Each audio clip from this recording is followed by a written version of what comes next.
All it takes is the right question, ask the right question, and not take anybody else's labels.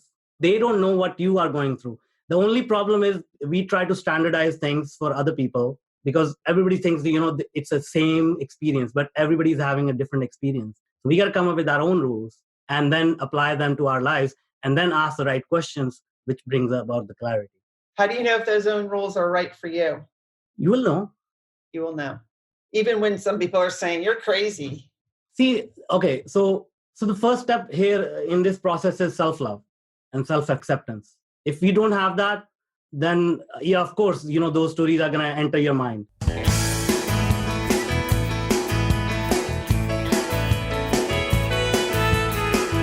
Welcome to the Onward Podcast.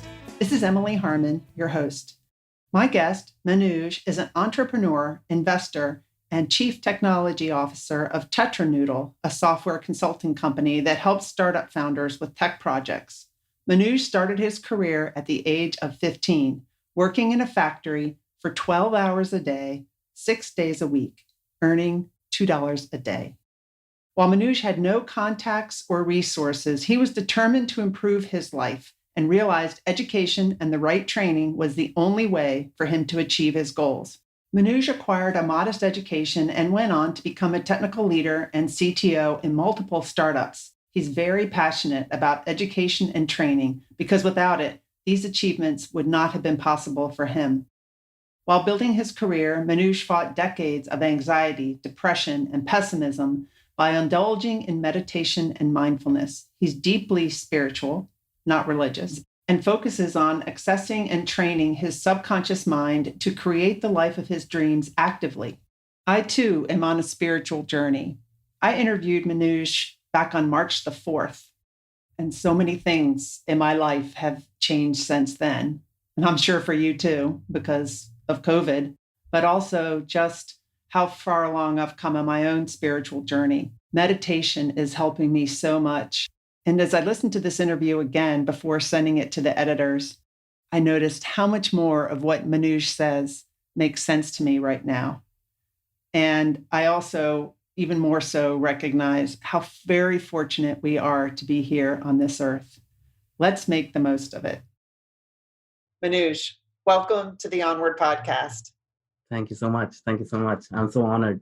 Yes, we met over LinkedIn. I can't remember what the specific post was, but I tend to just notice when people post about something, about an adversity or something that makes me think, wow, other people can learn from their story. And I really got to get this person on the Onward Podcast because what I like about this podcast, which is conversations on facing adversity and moving forward, is that everybody has a story. And by listening to people's stories, it helps us think of ways we can overcome our own adversity. Yeah, for sure. Yeah. It's an interesting point. Like, as you said, like everybody has a story, but it's very interesting how we pick the negative stories to stick with us and we just tend to forget about the positive stories. But the fact is, like, we have probably more positive stories to tell ourselves than negative stories. And even more, we actually don't even remember our own stories because we are interested in other people's stories, right? That's a good point. So I think one good exercise for everyone is to actually sit down and ponder about their story. How did they come wherever they came from, right? And out of that exercise, a lot of self-realization comes up. And then it's interesting when you start to correlate your story with other people's story. Yeah. And something that's negative, a lot of times that you think might be negative, a lot of times turns out to be positive. Yeah.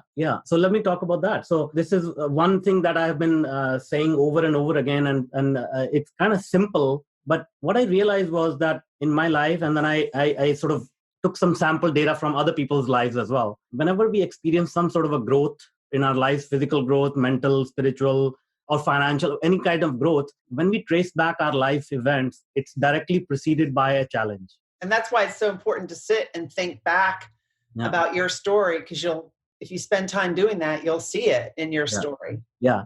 Now, the next step will be to flip that realization that growth happens because of challenges, right? So now, instead of fearing a challenge or adversity, Now you can say, wow, I mean, I'm given another chance. So let's say you face another challenge. Now you can say, I'm given another chance for another growth spurt. And the bigger the challenge, the bigger the growth spurt, right? Now, I don't know how long that challenge is going to last, how big the challenge is, but you need the strength to figure out in the past how you have performed on other challenges. So if you just use that as your strength to say, okay, you know what? I figured out that challenge, it took me 1 year. I figured out that challenge, it took me 2 years. This one seems a little bit more, it's bigger. So it may, let me give myself like 3 years to overcome this, right? And so you can use your own data to plan your next step. Yeah, that's true. So how did you figure that all out?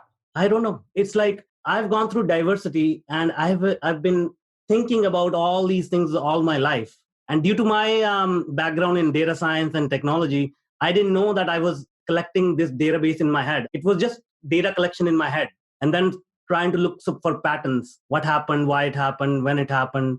And so this patterns started to emerge from there.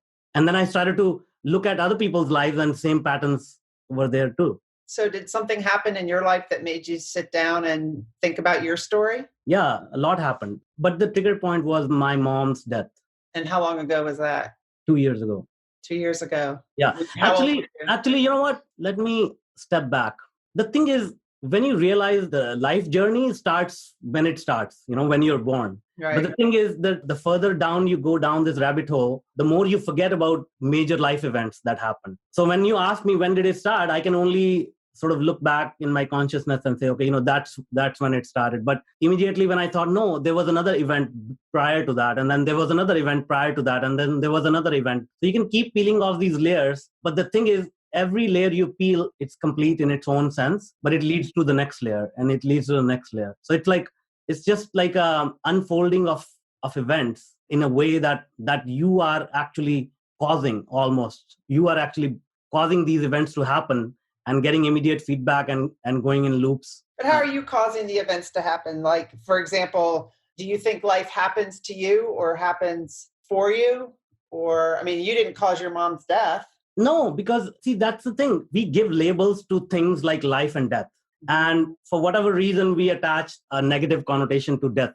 And we say, bad, it's so bad, like they passed away. But the thing is, like, if you consider life like a movie, so we sit there, let's say we go watch a movie. When the movie's over, there is no sadness there. It's just like, that was an amazing show. I watched it. I had fun. Let's go home. And then if you feel like it, we'll watch another movie next week. Right? So if you treat the death as the end of a movie, then it's not a big deal because next movie will start whenever it will start, right? Yeah, but I don't know how to explain that to my daughter. Like her dad just died in December and she's really struggling because she really misses him. Yeah. See, missing is okay because that's an emotion we need to feel because that triggers other priorities in life that we may have forgotten previously. Yeah. So those emotions are okay. I mean, that's the thing. Like we should not label the emotions. It is what it is.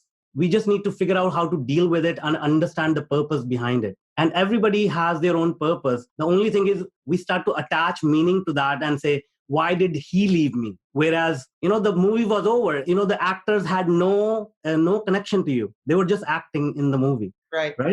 So if you watch Tom Cruise in Mission Impossible, he doesn't know who bought the ticket. Like he has no clue, right? We attached our emotion to him and said, Tom Cruise, man, like guy, like, he knows what to do. And so once you start to peel these emotions layer by layer, it becomes so clear, what is going on under the covers and how we are attaching emotions and creating our own stories for ourselves and hence creating the life as it unfolds. So why did you say when I asked you what was the changing moment in your life, why do you think you went first to your mom's passing 2 years ago?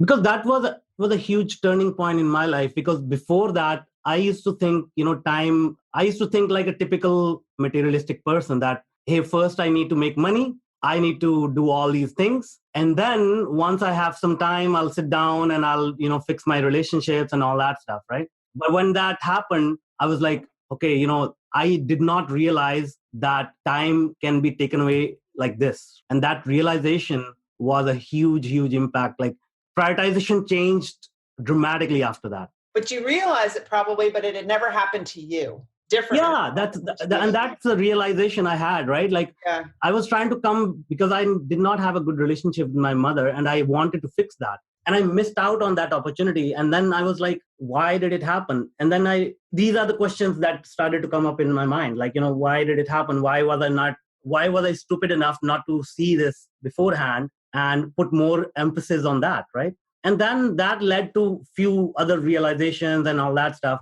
Maybe it's a grieving process. Maybe it's as I said, trying to derive some meaning out of an event that had no meaning first in my life. And I was like really shocked with it, right? But now I think there's a deep meaning in that. There was a deep meaning. She had to go when she had to go, but she wanted to give me that gift of realization that, there are other things in life which are important.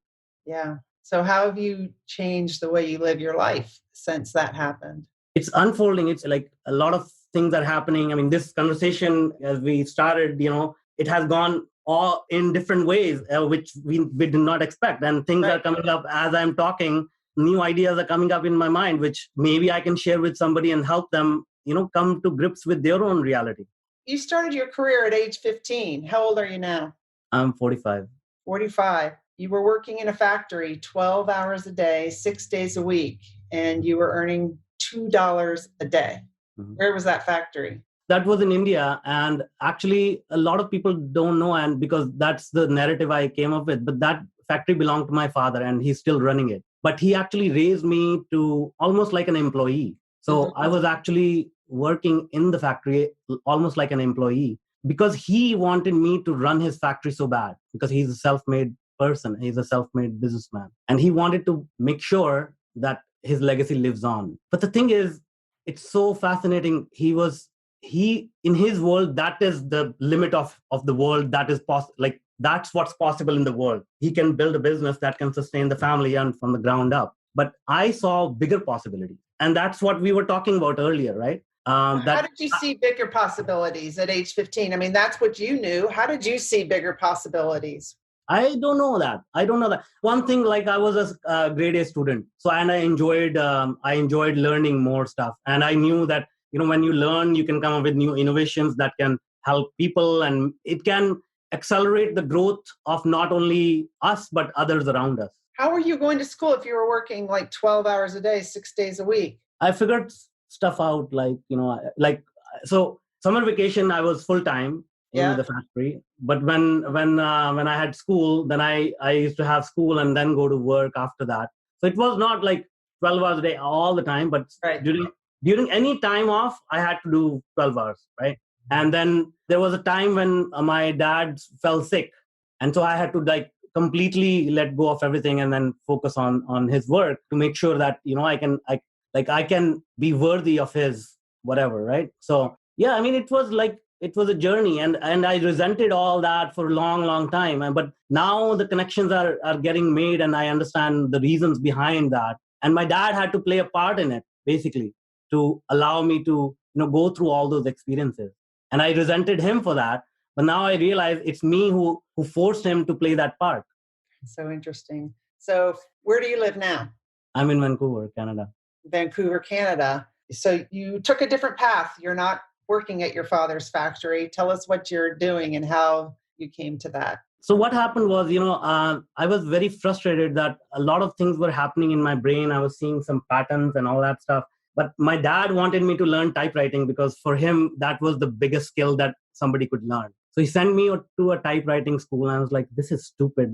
I can do so much more, and he wants me to learn typewriting. But anyway, so these type of events were happening, and I was so frustrated. By that time, one of my friends got an admission in MIT on full scholarship. I was like, man, he's next to me, sitting next to me, and we exchange notes. I know how he thinks. I think the same way. But he got admission in MIT. I'm sitting here this is crazy. But anyway, I thought, okay, you know what? At least somebody's making progress in their life. So I wanted to see him off. And I went to Delhi, which was 6 to 8 hours drive from my town. So I had to take time off from work, and I got in big trouble for that. And so I was like, I don't want to live this life. I just want to kill myself. So I tried to commit suicide. Oh, boy. And 2 days later, I don't remember, 1 or 2 days later, I woke up and I was like, am I alive or am I dead? I have no idea. But then I found, okay, I'm alive. So I'm trying to figure out, okay, what the heck am I supposed to do now? And something shifted at that time. And then I managed to enroll myself in a computer programming institute. This is a very small town. Nothing happens there. So for whatever reason, a computer institute opened up there, and I managed to enroll myself in that institute. And there I fell in love with technology, computers, programming. I was just like going crazy over this thing. And I also found my future wife there. So I met my wife there. And so that was a big turning point in my life. I found the thing that I can use to provide some value in the world, which was higher than whatever else I was supposed to do. Yeah. What was the factory? What were the things that you were making in the factory? It's nuts and bolts. Nuts and bolts. Okay. So after you went to that school and started, now you're involved in startups and high tech kinds of things. Yeah. Tell us about that. Yeah, I mean, the love for technology doesn't once you get this bug, it doesn't go away. And I have seen when you apply technology in smart ways, it can change people's lives, right? And we were talking about something like this earlier before we started the interview. So the thing is, as the mind starts to open up and you have multiple skills, you don't have to keep them separate, right? Like my practice of spirituality and meditation we can start to intermingle that with technology. So now I see that as an even higher way of thinking about building products or services that may be rooted in more like very, very innate human needs rather than money and materialistic things. So you're talking about combining, because you said in the notes that you sent me before this interview that you are deeply spiritual and you focus on accessing and training your subconscious mind to create the life of your dreams actively. And you're saying you also can combine that and somehow explain it a little more, apply it to technology. Yeah. Okay.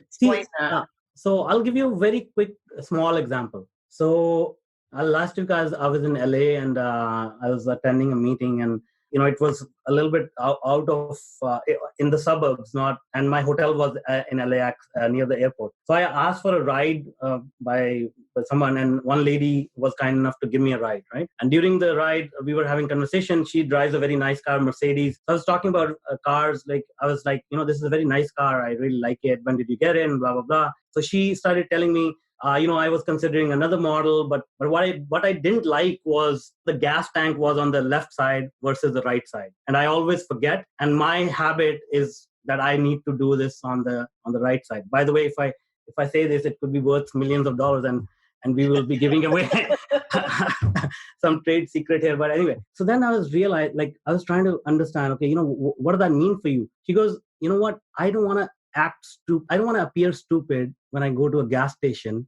when I park my car this way, and then I don't realize, okay, it's not on this side, it's on the other side. I need to do this, right? So her innate need is not to be stupid, not to appear stupid. Right. And the reason why that is because she was dyslexic in school when she was growing up. So that's what I mean by combining technology by this innate need. Like these are basic needs for us. Nothing to do with money, nothing to do with it's just understanding. Like I want to be understood, or I don't want to be judged. So these are the basic needs that everybody has. And sometimes we don't always design technology with that kind of thought in mind.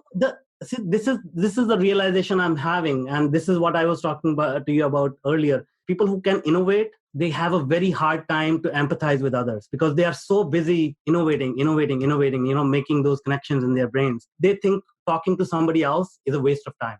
Or even if they talk to somebody else, the other person is not at the same level.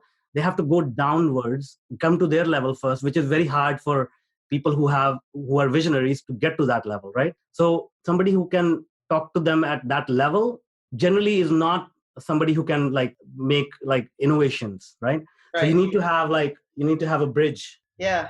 So it's nobody's fault. No, it's just the way it is. Yeah. It's just the way how we prioritize thinking. Again, coming back to stories, because as you know, innovators, they are always in their head. They're thinking about something is going on in their head. And they're thinking about, how can I make this better? What is the solution I can come up with? In that sphere of their mind, thinking about feelings and emotions is a waste of time. It's forget it, right? Let me focus on mathematics. Let me focus on physics. But the other person who's a decision maker, probably got there because they are more in tune with their emotions, and they can work with people and blah blah blah. So now this guy is speaking Greek, this guy is speaking English, and they are both getting frustrated, like, what the heck, why am I wasting time here, right? That's the whole thing. So is that what you do now? What do you do typically during the day? Do you help entrepreneurs and startups with those challenges? Yeah. It's fascinating how people get in their own way. And when I talk to them, I try to understand them first, because everything stems from that. We think, oh, my marketing is not working, oh, my revenue is not working. Okay, forget about all that. Let's first talk about you. Tell me a little bit about you, what's going on there. And then you can start to peel off the layers, because in most cases, you are the one causing all that. It's so interesting, because what we keep alluding to, what we were talking about earlier, is that I'm working with a startup who's disappointed because something didn't happen. They didn't get into a competition that they wanted with their idea. And I was just talking to you about that before we even started the interview. And it just comes down to all the things that you're talking about now. You were telling me how you could help this one person that's in the startup. And we were talking about, like, I wonder, do you think, Manoj, that it's a coincidence that this interview was scheduled to happen today? No, it's not a coincidence. Right after that just happened with my entrepreneur yesterday. No, it's not a coincidence. And that is the reason why I said, forget about the meeting, forget about everything else. It doesn't matter at all. Doesn't matter at all. The only thing that matters is that you need to understand yourself, and everything else just sort of, it's like you pull one string of the sweater and then everything just unlocks everything. So I'm going to put Manoj together with this entrepreneur, and we're going to try to help him out. But it kind of goes back to another episode that I've done on the Onward Podcast, and I refer to this quite often in other interviews, is one that I had with Sky Nelson Isaacs about synchronicity. He's a physicist, but he studies synchronicity and how things happen. And he would say too that this interview was being scheduled today when all this was happening is not a coincidence. I'll tell you what, okay? I had actually 2 invites for this podcast on my calendar. One was the same time yesterday and one was the same time today, okay? And I couldn't figure out which one is which. But yesterday I had a very important meeting about these topics, because I was trying to come up with some ideas. So I was hoping that interview doesn't happen, because I needed to devote my time towards that yesterday. But today I had an opening. So I was like, hopefully this is the right interview. So yeah, because it was on my calendar just for today. But you know what? If it had happened yesterday, we couldn't have had this discussion, because he didn't get that news until later yesterday. So there you go. And that's how things work. That's just amazing. I just can't even get over it. So you're the CTO of TetraNoodle. Is that what the name of the company is? Yeah. And it's a software consulting company that helps startup founders. And this is... it used to be, but I don't know what to call it anymore, because it has become something else now. Yeah, that's interesting. How well startups are supposed to be able to be nimble and quick and agile, right? So you can change the name. You don't think the name goes... No, it's more becoming understanding the humans rather than technology, because every time I look at a problem, we make the problem our objective, and we just keep going around circles in that, rather than focusing on, okay, what is the solution? What is it that we are actually trying to do? Let's focus on that, right? Yeah, because the problem with the entrepreneurial situation that I'm in isn't necessarily his technology. It's something else. It's the way he's thinking and the way he thinks and the way he needs to communicate to other people. Okay, so here's another nugget for this. So the way to deal with these is, if they're trying to raise money, if they're trying to get into a meeting, if they're trying to do something like that, right? If it doesn't work out, all it means is you need to go a little bit higher, go a little bit higher, go a little bit higher. That's it. But the thing is, people actually start to go the opposite way. They say, okay, it didn't happen. Let me aim lower. Right? So that's the shift. So all you need to do is, okay, let me try it. Let me flip the coin. If it's heads, I'm in. If it's tails, I'm going higher. How do you have that kind of an attitude when what you submitted to me said that you have fought decades of anxiety, depression, and pessimism? See, it's an inverted scheme of things. So if I didn't experience that, then I won't experience this. If I had no adversity, I will think that is the life pattern I need to pick, and I'll just sort of have a good, decent life, but I may have problems, I may have other issues. But due to the extreme adversity, I had to experience deep darkness to figure out, okay, I don't even want to go there, like near there, and I want to be here, right? But if I'm just like at a shallow level, then my life will be sort of normal. Like, this, it's like Newton's law, right? Every action will have an opposite reaction, equal and opposite reaction. So how do you bootstrap startups is one of the questions that you wanted me to ask you, or you suggested that I could ask you, but... Well, I think I answered the question, right? Yeah. It's more of the way. Yes, you did. So, well, tell us a little bit more about spirituality, meditation, mindfulness, and how that can all help entrepreneurs. I was just interviewing somebody yesterday, and we were talking about mindfulness in another way, about just being present. She's got 5 kids.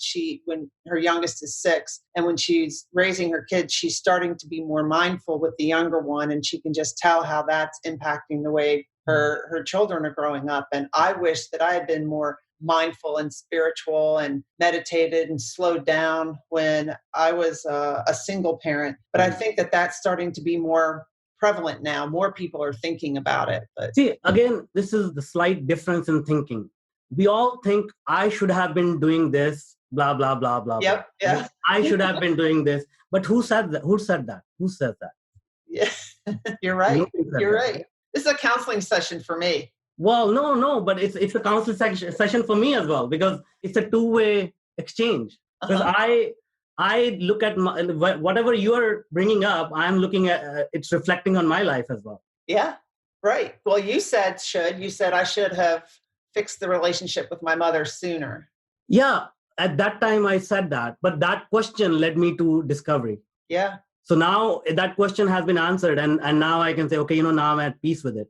Yeah, that's awesome. All it takes is the right question, ask the right question, and not take anybody else's labels. They don't know what you are going through. The only problem is we try to standardize things for other people because everybody thinks, it's the same experience, but everybody's having a different experience. We got to come up with our own rules and then apply them to our lives and then ask the right questions, which brings about the clarity. How do you know if those own rules are right for you? You will know.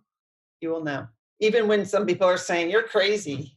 So the first step here in this process is self-love and self-acceptance. If you don't have that, then of course, those stories are going to enter your mind. But we all have the problem. It's not like somebody doesn't have imposter syndrome. Everybody has that. But the more data you collect on your own life, just take one data point. When the sperm entered the womb, there are trillions of sperms. And out of those trillions, one of you made it. So that itself is a big data point that everything will be fine. And then you survived, look at the survival rates across the globe, infants or, mortal death and whatnot and all that stuff. We forget all that. We think, I'm supposed to be here.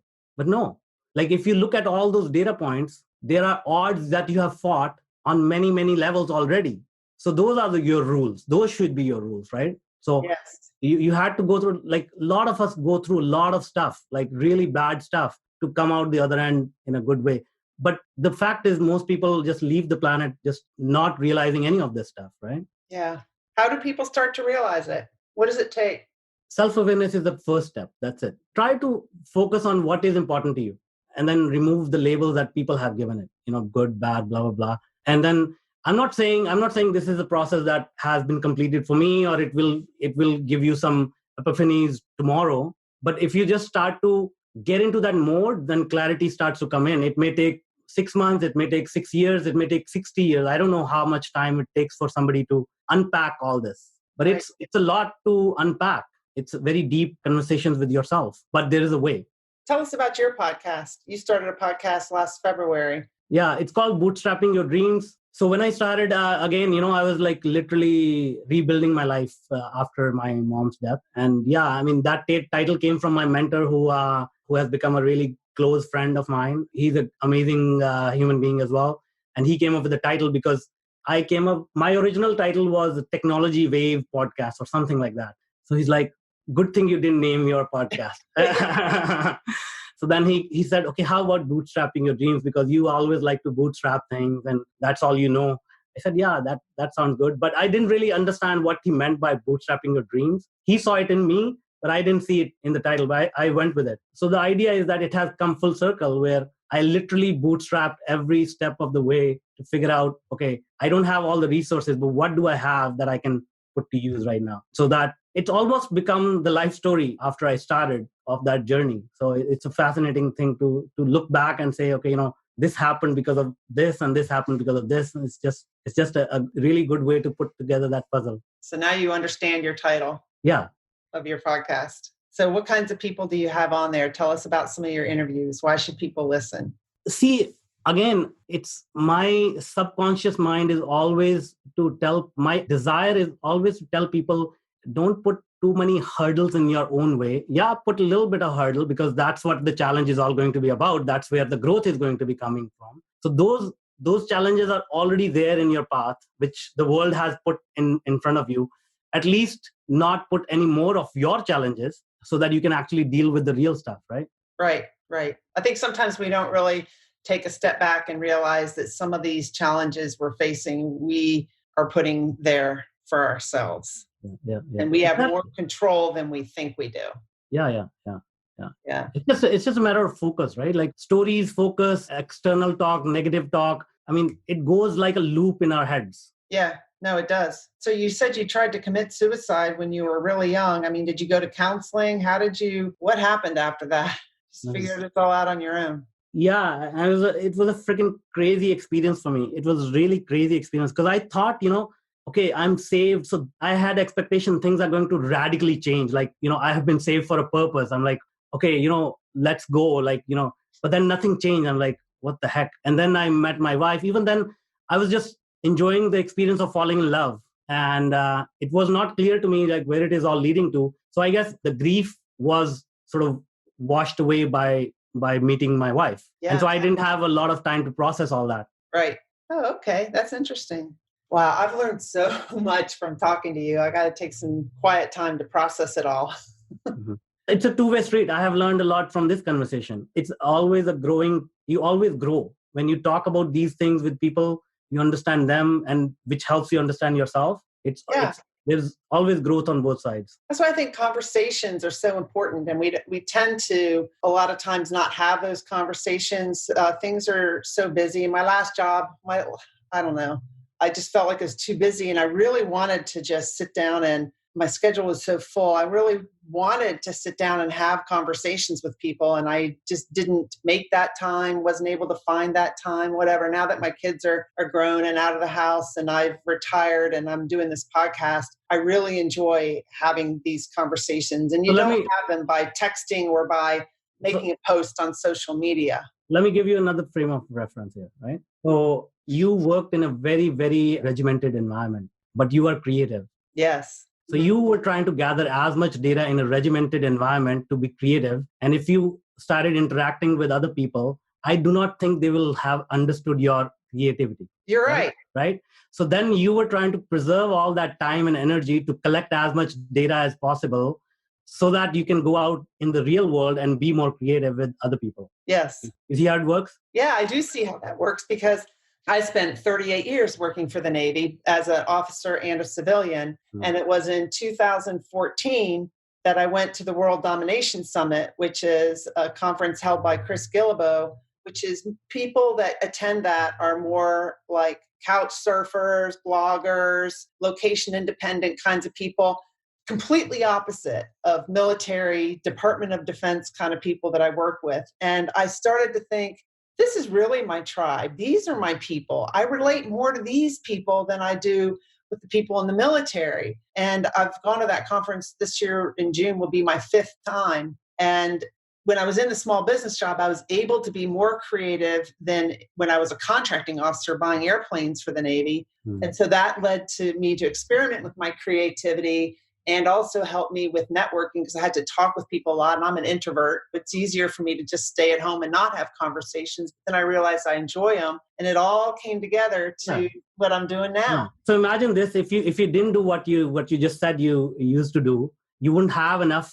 depth when you go to these conferences to talk to people and engage them, right? Everything happens for a reason. You're right. Yeah. You see what I'm saying? So, but the story you've been telling is, I should have done this. I should have, because somebody said, somebody said to you that you should have done this, Yeah. right? Yeah. But you are designing your own life. You don't need to care about what other people are saying. I think we need to do a podcast interview like once a month. I need a counseling session from you. Oh boy, I've really enjoyed this. As we wrap this up, any last bits of advice for the listeners? So I met another amazing human, probably one of the best human beings I've met in my life. And I had a very deep conversation with him. So he gave me one piece of advice, which I want to share. He says, I'm here, where next? I'm here, where next? Yeah. So this is a question to the universe. I'm here, where next? And, you know, one of the things I've noticed is if you have some ideas of where you want to go next, don't keep them in your head. You have to put them out there in the universe and tell the universe, and then the universe makes it happen. For example, I told somebody recently, I want to do some more public speaking. And since then, I've gotten a few paid public speaking engagements because she was in her head and she's like, oh, I'll tell this person. And it's just amazing. So don't keep your ideas to yourself. Put them out there, even though it might be scary. Yeah, exactly. And that's exactly the gist of the question. I'm here, where next? Yeah. I mean, take me wherever you want to take me, and then get rid of all the stories and all the noise and everything, and just the path is clear, right? And all the shoulds. And yeah, thank you, Manuj. Yeah, you're most welcome. Let's all let go of the shoulds and live the life that we are meant to live. Have you thought about joining the Onward movement yet? If you just go to Facebook groups and search on Onward Movement, you'll find us. There are about 1,200 people now in the Onward Movement. It just keeps growing and growing. And we are bravely embracing authenticity. We're releasing the fear of judgment and pursuing our dreams with confidence. And I help people in the Onward Movement do that. I started the Onward Movement because I'm on this journey myself. We are all in different stages of our journey to let go of the shoulds and to stop people pleasing and to stop being a chameleon and to live the way we want to live our lives, not the way others think we should or the way society thinks we should. Come on over and check us out. I think you'll like what you find. Have a great day, everybody.